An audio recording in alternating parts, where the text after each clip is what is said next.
बड़ी खबर। ताज press club के लिए नामांकन प्रक्रिया पहुंची अंतिम दौर में। अध्यक्ष, उपाध्यक्ष, महासचिव, कोषाध्यक्ष, सचिव पद पर होगा रोचक मुकाबला। ढोल की थाप के साथ दिग्गज पत्रकारों ने किए नामांकन पत्र दाखिल। ताज प्रेस क्लब की सूरत बदलने के वायदे के साथ चुनाव मैदान में कूदे दिग्गज पत्रकार। गुरुवार को नामांकन के अंतिम दिन कई दिग्गज करेंगे पर्चा दाखिल। 13 नवंबर को पड़ेंगे वोट। मतदान के बाद होगी वोटों की गिनती। गले में फूलों की माला, ढोल की थाप पर धीरे धीरे आगे बढ़ते चले जा रहे ये कोई राजनीति दल के प्रत्याशी नहीं, बल्कि देश के चौथे स्तंभ के वो कलमवीर हैं जो हर छोटी बड़ी खबर को आम जन तक पहुंचाने का कार्य करते हैं। लेकिन ये कलमवीर किसी सदन की लड़ाई के मैदान में नहीं, बल्कि आगरा के ताज प्रेस क्लब के लिए होने जा रहे चुनाव में अपनी किस्मत आजमाने के लिए लाव लश्कर के साथ नामांकन करने जा रहे हैं। दरअसल आपको बता दें कि करीब 12 साल बाद ये मौका आया है जब ताज प्रेस क्लब के सभी पदों पर चुनाव होने जा रहा है। गठिया आजम का स्थित ताज प्रेस क्लब सालों से अपनी बदहाली पर आंसू बहा रहा है, लेकिन अब शायद इस क्लब में लगी एक एक ईंट भी इस उम्मीद से मुस्कुरा रही होगी जिससे न सिर्फ इसको सुंदर और उपयोगी बनाया जाए, बल्कि ताज प्रेस क्लब में जो भी आए इसकी रंगत को देखकर कहने लगे कि वाह ताज प्रेस क्लब। ताज प्रेस क्लब की हकीकत किसी से छुपी नहीं है। इसमें कमरे तो बने हैं, लेकिन हालात ऐसे कि कोई 1 मिनट भी नहीं रुक सकता। पीछे की ओर दीवार भी पिछले दिनों हुई बारिश में ढह गई। कुछ पत्रकारों की पैरवी पर जिला प्रशासन से चुनाव कराने की मांग की गई, जिसके बाद जिला प्रशासन ने चुनाव संपन्न कराने की पहल शुरू कर दी और अब प्रेस क्लब की नई सरकार का गठन करने के लिए नामांकन प्रक्रिया शुरू हो गई है। अध्यक्ष, उपाध्यक्ष, महासचिव, कोषाध्यक्ष, सचिव सहित सभी महत्वपूर्ण पदों पर 13 नवंबर को वोट डाले जाएंगे।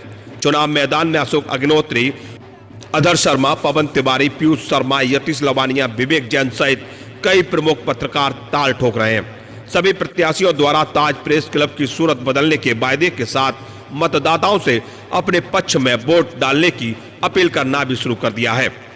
सचिव पद के लिए नामांकन करने वाले यतीश लवानिया ने कहा कि आगरा की पहचान ताजमहल से जानी जाती है और ताज का नाम प्रेस क्लब से भी जुड़ा हुआ है, इसलिए इस प्रेस क्लब को ऐसा बनाना है जिससे बाहरी पत्रकार ताज के साथ साथ ताज प्रेस क्लब की भी प्रशंसा करने के लिए बेबस हो जाए। मैं ताज प्रेस क्लब के सचिव पद के लिए दूसरी बार मैंने ये नामांकन कर रहा हूँ। पिछली बार जो चुनाव हुआ था 2010 में, उससे लेकर के आज तक मैं 12 साल करीब सचिव पद पर रहा हूँ और मैंने भरपूर प्रयास किया, लेकिन कुछ लोगों की कमियों के कारण वो कार्य नहीं हो पाए, जिन्हें अब नई कार्यकारिणी के साथ मैं इनको सबको पूरा करना चाहूँगा और प्रयास करूँगा कि मेरे किसी भी पत्रकार साथी को किसी भी समय कभी भी मेरी ज़रूरत होगी तो मैं उनका सहयोगी रहूँगा। आज मैं नामांकन करने आया हूँ ताज प्रेस क्लब में, जो 2022 और 22, 23, 24 के लिए चुनाव है, उसके लिए मैं नामांकन सचिव पद के लिए करने आया हूँ और उसमें मेरे सभी साथियों ने मेरा भरपूर उत्साहवर्धन किया है और उत्साहवर्धन के साथ आप देख सकते हैं मेरे साथ कितनी भीड़ रही और आगे बढ़ने के लिए प्रेरित किया और प्रयास करूंगा कि सभी लोगों की आगे आने वाले में मेरे सभी साथी इसके प्रेस क्लब के चुनाव में आगे भरपूर तरीके से सहयोग करें। मैं ताज प्रेस क्लब के लिए ये कहना चाहूँगा कि हम जब बाहर जाते हैं तो देखते हैं ताज प्रेस क्लब की छवि क्या है, कितनी अच्छी है कि बाहर जाकर के जयपुर में जाओ और जम्मू जाओ, कहीं जाओ तो इतना बढ़िया ताज प्रेस क्लब होता है। हमारी देखिए जर्जर बिल्डिंग है और हम प्रयास करेंगे सभी अपने अध्यक्ष और पूरी टीम के साथ में कि एक नया रूप इसको दे सकें, ताकि बाहर से आने वाले पत्रकार साथी जो अपनी फैमिली के साथ आते हैं या इंडिविजुअल अपने अकेले आते हैं, घूमने के लिए आते हैं, तो उनको एक अच्छा वातावरण यहाँ मिले। हम ताज नगरी में रह रहे हैं, ताजमहल यहाँ की शान है।